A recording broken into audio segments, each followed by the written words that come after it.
بسم الله الرحمن الرحيم. الحمد لله رب العالمين، والصلاة والسلام على سيد المرسلين خاتم النبيين إمام المرسلين نبينا وسيدنا ومولانا محمد صلى الله تعالى عليه وعلى آله وأصحابه وبارك وسلم تسليما. رب زدني علما، رب اشرح لي صدري ويسر لي أمري واحلل عقدة من لساني يفقه قولي. رب يسر ولا تعسر وتمم بالخير وبك نستعين. قال الله سبحانه وتعالى: وإذا سألك عبادي عني فإني قريب أجيب دعوة الداعي إذا دعان. وقال النبي صلى الله عليه وسلم: كلكم خطاؤون وخير الخطائين التوابون، او کما قال النبی صلی اللہ علیہ وسلم۔ محترم ناظرین، السلام علیکم ورحمۃ اللہ وبرکاتہ۔ تاخیر سے صحیح آپ کی خدمت میں عید کی مبارکباد پیش کرنا چاہوں گا، اور آج پروگرام آپ کے مسائل میں دل کی گہرائیوں سے میں آپ کی خدمت میں خوش آمدید کہتا ہوں۔ اللہ تعالیٰ کی بارگاہ میں دعا گو ہوں کہ اللہ تعالیٰ محض اپنے فضل و کرم سے اس پروگرام آپ کے مسائل کو شرف قبول عطا فرمائے۔ آج سوچ یہ رہا تھا کہ کس موضوع پر بات کی جائے، اور پھر آپ سے سوالات لینے کا بھی سلسلہ انشاءاللہ تعالی جاری رہے گا۔ اس کی وجہ یہ ہے کہ پروگرام آپ کے مسائل در حقیقت آپ کے سوالات پر مشتمل ہے، اور آپ زندگی کے مختلف معاملات کے بارے میں قرآن اور سنت کی روشنی میں جوابات حاصل کرنے کی غرض سے اس پروگرام کو بہتر سے بہتر بنانے کے لیے آپ فون کریں گے، کال کریں گے، سوالات پوچھیں گے۔ اس مقصد کے لیے یہ پروگرام سجایا گیا ہے۔ تو مجھے آپ سے امید یہی ہے کہ ان پروگراموں کی افادیت کو بڑھانے کے لیے، ان پروگراموں کی ضرورت اور اہمیت کو، فائدے کو عام اور تام کرنے کے لیے، اور ہر گوشے چہاردانگ عالم میں اس قسم کے پروگراموں کے فائدے کو عام کرنے کی غرض سے اطراف و اکناف عالم میں پھیلانے، اس کے فیوز اور برکات کو پھیلانے کی غرض سے آپ کے مفید اور عملی زندگی سے متعلق سوالات انشاءاللہ تعالی آتے رہیں گے، تاکہ یہ پروگرام کامیاب سے کامیاب تر ثابت ہو۔ کیونکہ سوال جواب کی صورت میں جو دلچسپی کا سامان فراہم ہوتا ہے، سارے لوگوں کی شرکت کے نتیجے میں کوئی پروگرام جتنا قابل توجہ ہوتا ہے،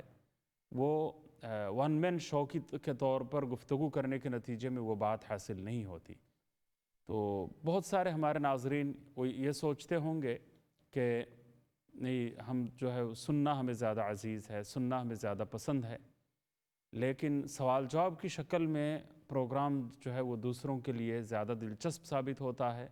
اور دوسرے لوگوں کا اٹینشن اس میں زیادہ ہوتا ہے۔ لوگ یہ دیکھنا چاہتے ہیں کہ کون کیا پوچھ رہا ہے اور اس کا کیا جواب دیا جا رہا ہے، پھر مزید اس میں کوئی سوال ان کے ذہنوں میں پیدا ہوتا ہے، اور بسا اوقات جو ہے کوئی موضوع جو ہے ہمیں سجائی نہیں دے رہا ہوتا کہ کس پہلو پر بات کی جائے، تو وہ آپ کا پوچھنا، آپ کا دریافت کرنا، آپ کی طرف سے سوال کا آنا، یہ ہمارے لیے ایک مہمیز کا کام دیتا ہے کہ ہم بھی الحمدللہ مختلف موضوعات کے بارے میں اپنی گفتگو آپ کی خدمت میں پیش کرنے کے قابل ہوتے ہیں۔ تو اللہ تعالیٰ سب کو بھرپور طریقے سے شرکت کی توفیق عطا فرمائے۔ رمضان المبارک کے مقدس مہینے کے گزر جانے کے بعد دو طرح کی ذہنیتیں کار فرما نظر آتی ہیں۔ ایک ذہنیت جو ہے وہ مایوسانہ ذہنیت ہوتی ہے۔ کافی لوگوں کے ذہن میں ایک مایوسی کی کیفیت طاری ہو جاتی ہے کہ رمضان گزر گیا، ایک بہار تھی، ایک موسم بہار تھا، اور نیکیوں کا موسم بہار تھا، مقدس ساعتیں تھیں، دعاؤں کی قبولیت کا مژدہ جاں فضا تھا، خوشخبریاں تھیں، جہنم سے نجات کے پروانے تھے، مغفرت کی خوشخبریاں تھیں، رحمت کے دروازے کھلے ہوئے تھے۔ بعض لوگوں کے ذہنوں میں ایک مایوسانہ کیفیت طاری ہو جاتی ہے، مایوسی کی کیفیت طاری ہو جاتی ہے کہ شاید اب جو ہے وہ رحمت کے دروازے بند ہو گئے ہوں گے، اب جو ہے وہ دعاؤں کی قبولیت کی وہ شان باقی نہیں رہی ہوگی، اب جو ہے شاید اللہ تعالیٰ کی رحمت اتنی فراوانی کے ساتھ ہمیں شاید نہیں ملے گی۔ تو اس طرح کی ایک کیفیت بعض لوگوں کے ذہن میں پیدا ہو جاتی ہے۔ کچھ لوگ ایسے بھی ہیں کہ اچھا ہو گیا، رمضان گزر گیا، اب جو ہے وہ پورا دن مجھے بھوکا رہنا نہیں پڑے گا، پیاسا رہنا نہیں پڑے گا، اور اتنی تکلیف اٹھانے کی ضرورت پیش نہیں آئے گی، سحری کے وقت جاگنے اور کھانا کھانے کا انتظام کرنے اور پورا دن کھائے بغیر گزارنے کی جو پابندی تھی وہ پابندی چلی گئی، نہ تراویح کی پابندی رہی، نہ روزے کی پابندی رہی، تو چلو اچھا ہو گیا، یہ مہینہ گزر گیا۔ ایسے لوگ بھی ہیں۔ تو یہ تو ظاہر بات ہے کہ یہ بہت محرومی کی بات ہے کہ کوئی رمضان مبارک کے چلے جانے پر اطمینان کا سانس اس وجہ سے لے کہ اس کو آسانی مل گئی، سکون مل گیا۔ تو شاذ و نادر ہی کچھ لوگ ایسے ہوں گے کہ ان کے ذہن میں ایسی بات پیدا ہوتی ہوگی جو رمضان کو اپنے اوپر بوجھ تصور کرتے ہیں یا ایک اضافی ذمہ داری تصور کرتے ہیں۔ تو کچھ لوگ اس قسم کے ہوتے ہیں۔ تو ظاہر ہے کہ اس سوچ کو اسلام کبھی تسلیم نہیں کر سکتا، اور اسلام کی روح سے ایسی یعنی دین سے بیزاری کی جو سوچ ہے وہ کبھی بھی قابل قبول نہیں ہو سکتی کہ رمضان کے گزر جانے پر کوئی اطمینان کا سانس لے کے بوجھ جو ہے سر سے اتر گیا۔ تو یہ سوچ تو ظاہر بات ہے کہ وہ محرومی والی بات ہے، انتہائی محرومی کی بات ہے، اور ڈر ہے کہ پتہ نہیں کہ ایسے لوگوں کا ایمان بھی سلامت رہتا ہے یا نہیں رہتا، العیاذ باللہ العلی العظیم، کہ ایک عظیم سعادتوں بھرے مہینے کی رخصت ہو جانے پر کوئی جو ہے وہ اطمینان کا سانس لے۔ لیکن یہ جو دوسری سوچ ہے کہ ایک مایوسی بعض لوگوں کے ذہنوں میں پیدا ہو جاتی ہے کہ بہت بڑا رحمتوں کا دروازہ کھلا ہوا تھا، اب دروازہ بند ہو گیا، اب دعاؤں کی قبولیت کی شاید وہ نوید اور خوشخبری باقی نہیں رہی، ایسی سوچ بعض لوگوں کے ذہنوں میں، تو وہ یہ بھی مایوس ہو جاتے ہیں، یہ مزید عبادتوں کی طرف متوجہ نہیں ہو پاتے، دعاؤں کی طرف رغبت وہ باقی نہیں رہتی جو رمضان میں تھی، یا عبادات نیکیاں بجا لانے، عبادات بجا لانے کی طرف جو رغبت تھی، جو شوق تھا، شوق و ذوق تھا، جو دلچسپی تھی، وہ باقی نہیں رہتی مایوسی کی کیفیت کی وجہ سے۔ تو یہ دونوں طرح کی ذہنیت جو ہے وہ درست نہیں ہے۔ مایوسی کی کیفیت طاری ہو جائے کہ شاید رحمت کے دروازے بند ہو گئے، العیاذ باللہ العلی العظیم، یہ سوچ بھی درست نہیں ہے، اور العیاذ باللہ بوجھ اترنے پر اطمینان کا سانس لینے کی جو سوچ ہے یہ بھی غلط ہے۔ ان میں سے کسی سوچ کو اسلام تسلیم نہیں کرتا۔ یہ جو ایک مایوسی کی کیفیت طاری ہوتی ہے اس کے پیچھے وجہ کیا ہے؟ اس کے پیچھے وجہ یہ ہے کہ کتنے لوگ ہیں جو رمضان کو ایک اختتام سے تعبیر کرتے ہوں گے، رمضان کو اختتام سمجھتے ہیں کہ رمضان کے ذریعے ایک عظیم دور کا اختتام ہو گیا، ایک ٹریننگ کورس کا اختتام ہو گیا، رحمتوں، برکتوں، مغفرتوں سے لبریز کچھ عظیم ایام کا اختتام ہو گیا۔ تو وہ اختتام جب ہو جاتا ہے تو ایک مایوسی پیدا ہوتی ہے، ایک جس کو عربی میں الیأس کہتے ہیں، تو قنوطیت طاری ہو جاتی ہے، مایوسی کی کیفیت طاری ہو جاتی ہے، اور جناب شوق و ذوق کی کمی انسان میں پیدا ہو جاتی ہے۔ تو اسلام اس کو تسلیم نہیں کرتا، اور اس قسم کی سوچ کے پیدا ہونے کی بڑی وجہ یہ ہے کہ انسان یہ سمجھتا ہے کہ یہ رمضان کے ذریعے نعوذ باللہ ایک دور کا اختتام ہو گیا۔ تو ایک دور کا اختتام سمجھنے پر یہ کیفیت جو ہے وہ دلوں میں پیدا ہوتی ہے۔ تو اس سوچ کو ختم کرنے کی ضرورت ہے،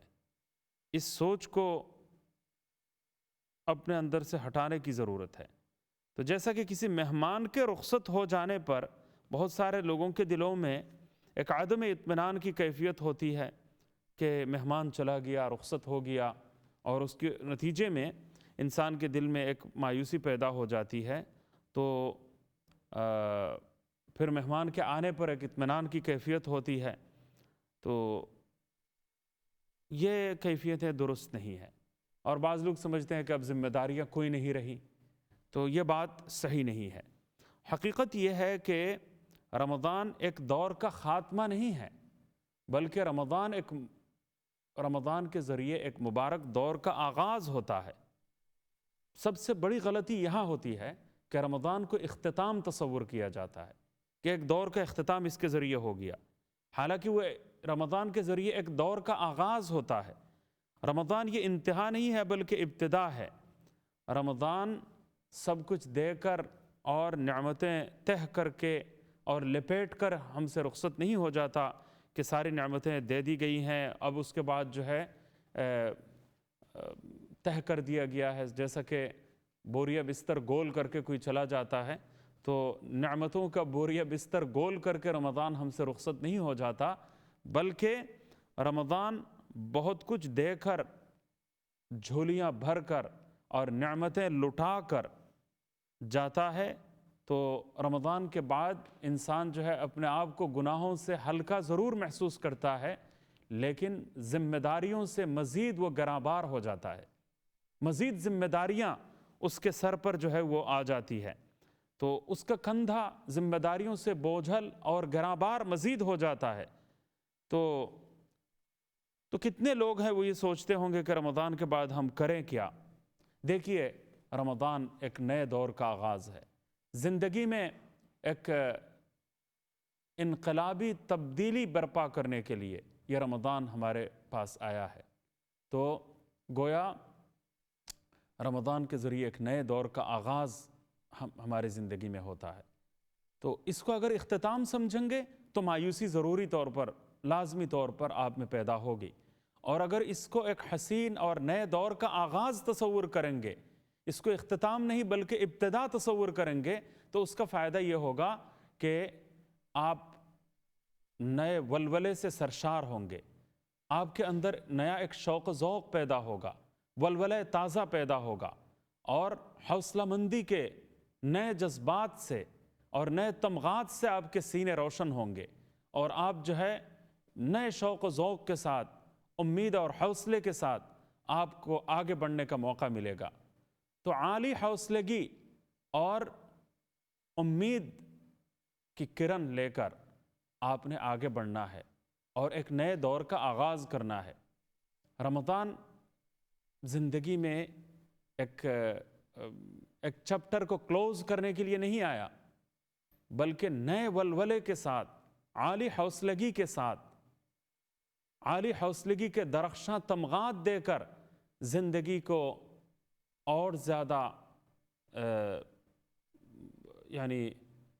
میں یہ کہنا چاہوں گا کہ زندگی کو اور زیادہ تیز کرنے کے لیے، تیز رو کرنے کے لیے رمضان المبارک کا مقدس مہینہ آیا ہے۔ تو یہ زندگی میں تبدیلی کے لیے، تبدیلی کا نقطہ آغاز ہے،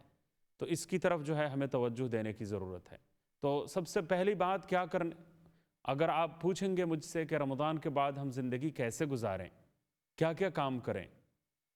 تو میں اس سلسلے میں ایک مضمون آج پڑھ رہا تھا، پچھلی صدی کے عظیم داعی حضرت مولانا سید ابو الحسن علی حسنی ندوی رحمۃ اللہ علیہ، بہت بڑے عظیم مفکر اسلام گزرے ہیں، تو انہوں نے اپنے ایک مضمون میں اس سلسلے میں مسلمانوں کو توجہ ضرور دلائی ہے۔ ان کی طرف میں بات کو اس لیے منسوب کر رہا ہوں کہ ہماری اپنی باتوں کی کیا قدر و قیمت ہو سکتی ہے۔ ہماری ساری زندگی ایک طرف، اور ان حضرات کی ایک گفتگو، ایک خطاب، ایک تقریر جو ہے دوسرے پلڑے میں اگر آپ رکھیں گے تو اس کی اہمیت اور زیادہ ہے۔ تو آپ جو ہے پہلا کام جو کرنے کا ہے، ہمیشہ کرنے کا جو کام ہے، وہ یہ ہے کہ توبہ اور استغفار۔ یہ توبہ سب سے زیادہ مقدم ہے، اور زندگی گزارنے کے لیے، انسان کو سیدھی راہ پر گامزن رکھنے کے لیے توبہ و استغفار سے بڑھ کر کیمیا تاثیر اور کوئی چیز نہیں ہے۔ اللہ تعالیٰ نے ہر وقت توبہ کا دروازہ ہمارے لیے کھلا رکھا ہوا ہے۔ توبوا الی اللہ جمیعا، قرآن کریم میں اللہ تعالیٰ نے ارشاد فرمایا کہ توبوا الی اللہ جمیعا ایھا المؤمنون لعلکم تفلحون، اے ایمان والو اللہ کی طرف رجوع کرو اور توبہ کرو تاکہ تم کامیاب ہو جاؤ۔ تو کامیابی کا راز توبہ و استغفار میں پوشیدہ ہے۔ قرآن کریم میں توبوا الی اللہ توبۃ نصوحا، اللہ سے سچی اور مخلصانہ توبہ تم زندگی میں کرو۔ اس کے لیے کوئی وقت متعین نہیں کیا گیا، اس کے لیے کوئی دن متعین نہیں کیا گیا، اس کے لیے کوئی مہینے کی تخصیص نہیں کی گئی، اس کے لیے کسی ہفتے کی تخصیص نہیں کی گئی۔ فرمایا کہ التائبون العابدون الحامدون السائحون الراکعون الساجدون الآمرون بالمعروف والناہون عن المنکر والحافظون لحدود اللہ وبشر المؤمنین، توبہ کرنے والے، شکر ادا کرنے والے اور عبادت گزار اور نیک کام کا حکم دینے والے، بری باتوں سے منع کرنے والے، ان کی اتنی تعریفیں کی گئی ہیں اور اس سلسلے میں اتنی ترغیب دی گئی ہے کہ انسان توبہ کرنے والوں میں اپنا نام شامل کر لے۔ کہ رمضان کے بعد جو ولولہ تازہ ہمیں عطا ہوا، جو اللہ کی طرف رجوع کرنے کا جو شوق و ذوق ہمارے دلوں میں پیدا ہوا،